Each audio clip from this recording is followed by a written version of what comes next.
You wake up one morning and something feels off, not physically, but in your heart. Like time is moving faster than you are, and you're starting to wonder, am I really living or just passing the days? If that feeling resonates with you, you're not alone. Across the world, the oldest, most vibrant seniors, those who are 100, 105, even 110 years old, share one quiet secret. It's not expensive. It's not complicated. It's not even something your doctor talks about, but it might just be the thing that keeps them going, physically, emotionally, and spiritually. And the truth, most of us have never tried it. Let me share what these remarkable people do every single day, something that has nothing to do with pills or checkups, and everything to do with how they think, how they live, and how they love. Let's begin. Number 1. They begin the day with gratitude before they even get out of bed.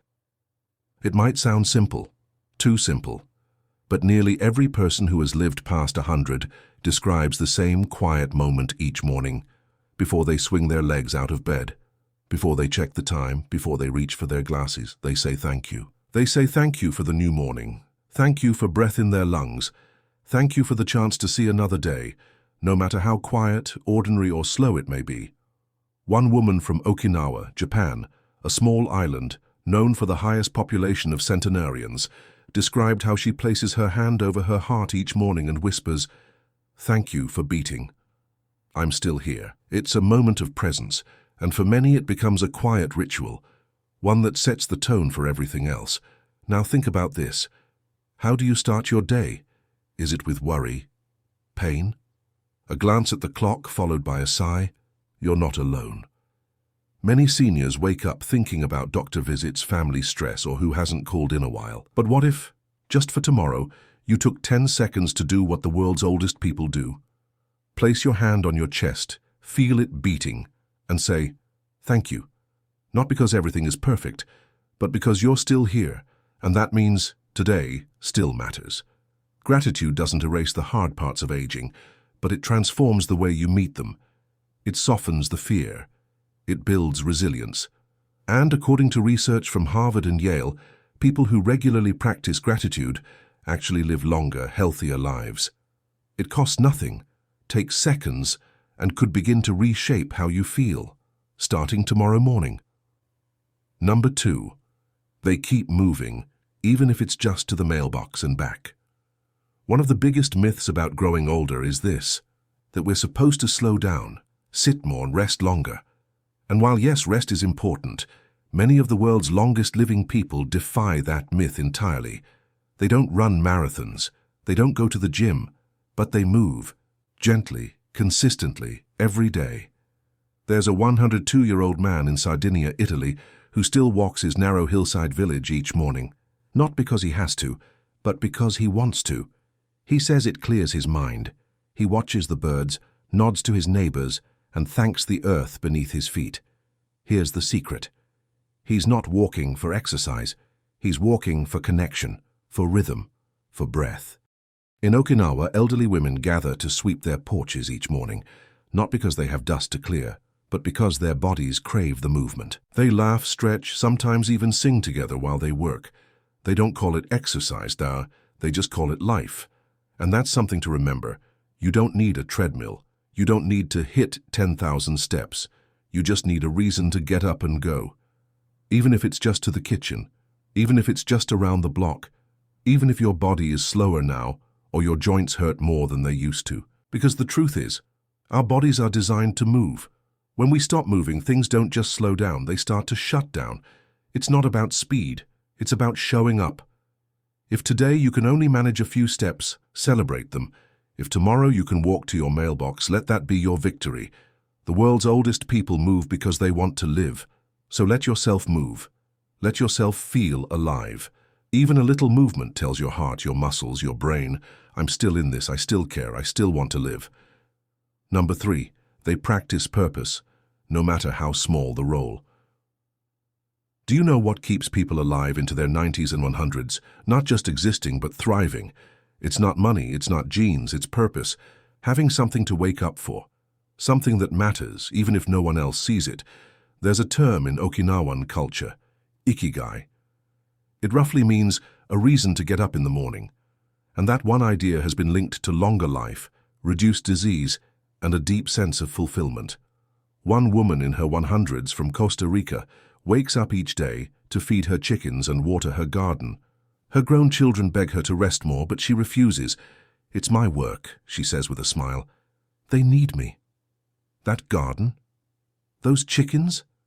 That's her ikigai. It doesn't need to be big, it just needs to matter to you. For some, it's calling a friend every morning to check in.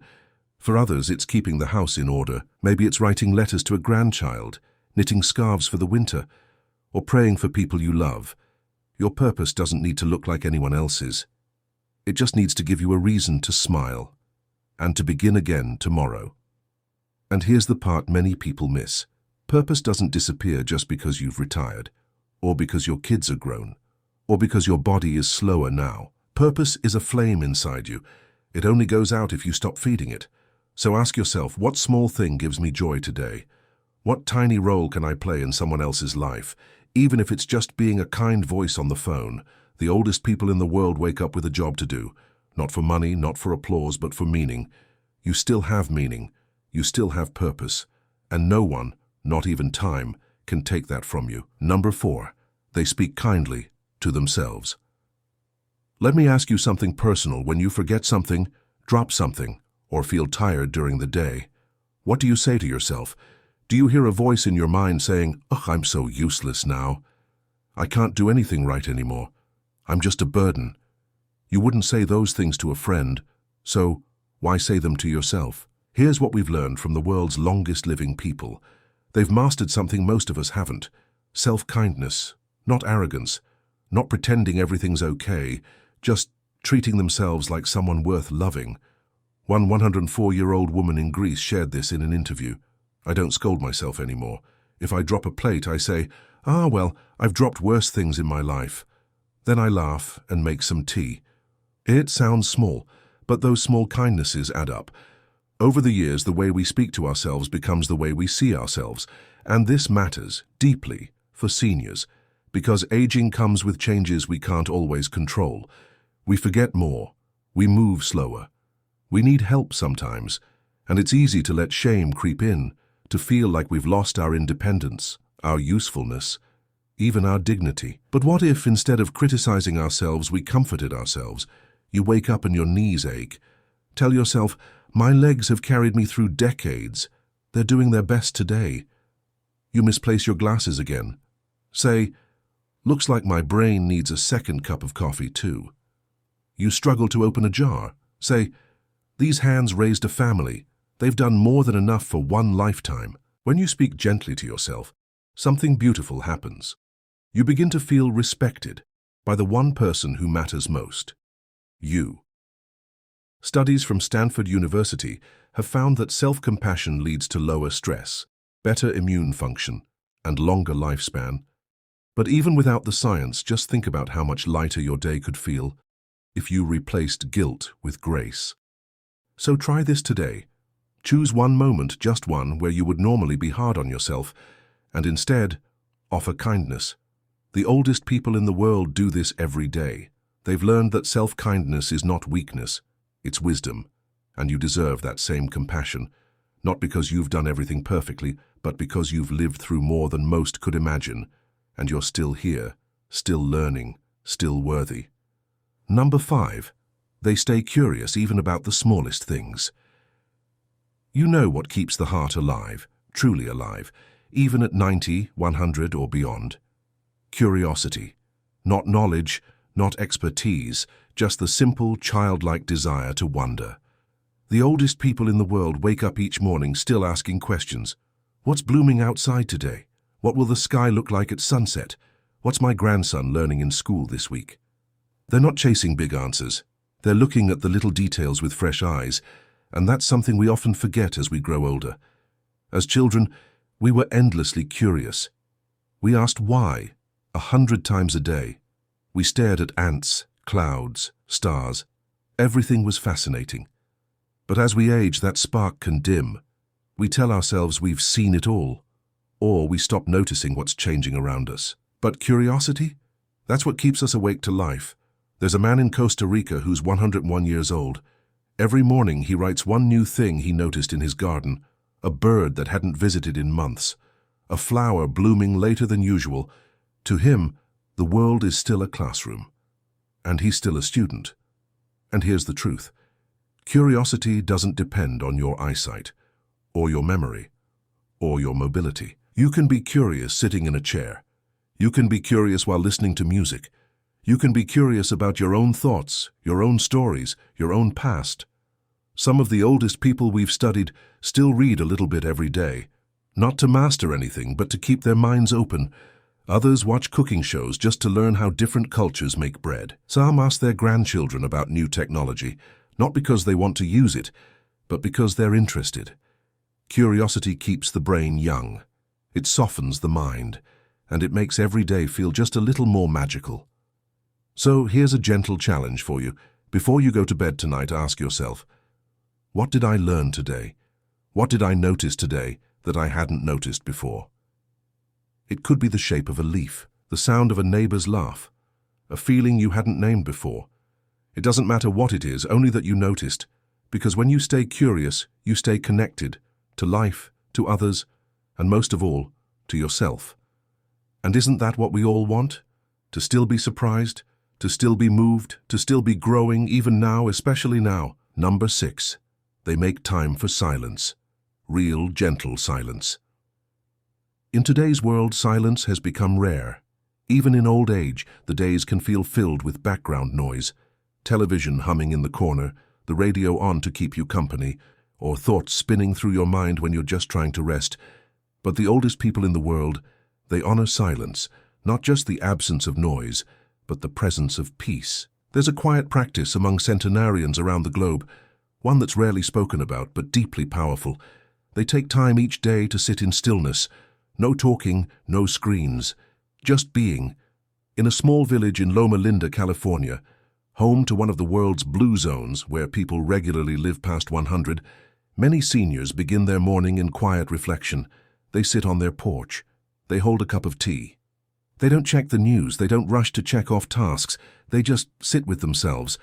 And in that space, something sacred happens. They feel the breeze. They hear the birds. They let their thoughts settle. And most importantly, they listen to their own heart. One 103-year-old man described his daily silence like this: "It's where I go to remember who I am. When the world moves too fast, I sit still. And then I find myself again." You see, silence isn't emptiness, it's nourishment. It's where your spirit stretches out and breathes. And for seniors especially, silence is healing. In the silence, there's no pressure to perform, no one to impress, no expectations to meet. Just you. You might find in those quiet moments that memories rise, or that tears come without warning, or that gratitude arrives uninvited. That's okay, that's more than okay, that's grace. Silence doesn't demand answers. It simply makes space for your soul to speak. You don't need to meditate. You don't need to pray, unless you want to. You just need a chair, a quiet corner, a few minutes where nothing is required of you. Try it today, even 5 minutes. Turn off the television. Set down the newspaper. Just be. You may be surprised at what comes alive in the quiet. Your memories, your faith, your peace. The world's oldest people make space for silence because they know sometimes the loudest healing happens when everything else is quiet. Number 7, they connect with others, gently, consistently, and from the heart. Loneliness is a quiet ache, and for many seniors it creeps in slowly, after a spouse passes, after children move away, after the phone calls grow less frequent. But do you know what the oldest people in the world have in common? They refuse to let themselves disappear. They find ways, small, meaningful ways, to stay connected. In a village in Nicoya, Costa Rica, centenarians often gather every evening for coffee and conversation. They sit on small wooden stools outside their homes. They talk about the weather, the grandchildren, the old days, nothing fancy, just presence. A 101-year-old woman named Maria said it best: "I don't always have something new to say, but I sit outside so people can find me. We wave, we smile. Sometimes we don't even speak, but I'm not alone." That connection, Human contact, even in its simplest form, keeps the spirit alive. So ask yourself this: when was the last time you reached out, not for help, but just to say, "I'm here. I remember you. You matter." It could be a neighbor, a niece you haven't spoken to in a while, an old friend from church, even the young man who bags your groceries. The connection doesn't require a party, it only requires heart. The longest living people don't have hundreds of friends. They have a few close bonds, and they nurture them. They write letters, they make soup and share it, they ask questions and listen to the answers, and when they're the ones who need company, they ask for it without shame, without fear of being a burden, because they understand we were not made to go through life alone, especially not this stage of life when everything feels more tender, more precious, more sacred. So here's something you can do today. Pick up the phone, call one person, or open your front door and say hello to a neighbor, or write a card, or offer a compliment, or share a story. It doesn't have to be perfect, it just has to be true. When we connect, we remember we are part of something larger, and that remembering, it keeps us soft, it keeps us human, it keeps us alive. Final message: you're still here. That means something. If you've made it this far, take a breath. Let that sink in. You're still here. And no matter what the calendar says, no matter how many candles were on your last birthday cake, you are still becoming, still learning, still worthy of joy, peace, connection, and care. The oldest people in the world don't live longer because they fear death. They live longer because they honor life. Every ordinary day, every small pleasure, every gentle step forward. You don't need to climb mountains. You don't need to reinvent your life. You just need to try, gently, lovingly, to live the way they do. With gratitude in the morning, with movement in your body, with purpose in your soul, with kindness in your words, with curiosity in your mind, with silence in your heart, and with connection in your days. That's not a prescription. That's a blessing. So from this moment forward, let yourself live like you still matter, because you do. Let yourself try new things. Let yourself rest when needed. Let yourself love boldly, even if time is short. And if this video touched your heart, please take a moment now to like, comment, and subscribe to our channel, Faith Wisdom. Leave a comment sharing one thing you do every day that gives you joy, peace, or purpose. You never know, your words might be the light that guides someone else through their darkest day. Thank you for being here. Thank you for still believing in life, and remember, every breath is a beginning, every sunrise is a second chance, and the best may still be yet to come.